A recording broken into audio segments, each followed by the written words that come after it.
Assalamualaikum adik-adik. Adik-adik coba perhatikan kenapa ya kapal laut itu bisa mengapung sedangkan kapal laut itu terbuat dari campuran besi dan baja. Nah, peristiwa ini erat kaitannya dengan hukum Archimedes. Yuk kita bahas.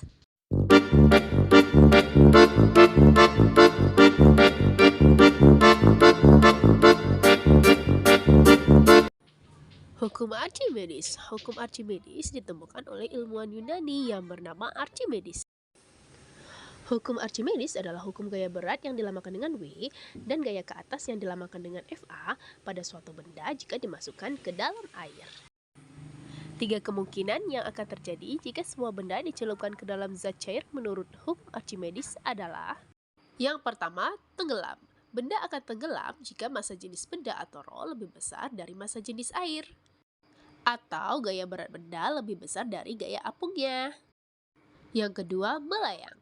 Kita akan melakukan praktikum sederhana untuk mengetahui bagaimana benda bisa melayang di dalam air. Kita masukkan 2 sendok garam ke dalam gelas yang telah berisi air, kemudian kita aduk dengan rata. Kemudian kita masukkan telur ke dalamnya, maka telur akan melayang. Peristiwa ini terjadi dikarenakan massa jenis air sama dengan massa jenis benda, atau gaya apung sama dengan gaya benda, sehingga benda akan melayang di dalam air. Mengapung. Selanjutnya, kita akan melakukan percobaan sederhana sama seperti sebelumnya. Dengan garam yang lebih banyak, maka akan terlihat telur akan mengapung. Hal ini disebabkan karena massa jenis air lebih besar dari massa jenis benda atau gaya apung lebih besar dari gaya benda. Nah, sekarang adik-adik sudah paham bukan bahwa kapal laut bisa mengapung dikarenakan massa jenis air lebih besar dari massa jenis benda. Selain itu, di bawah kapal laut terdapat rongga yang berisi udara, sehingga menyebabkan kapal menjadi lebih ringan. Nah, sekarang bagaimana ya kapal selam dapat tenggelam?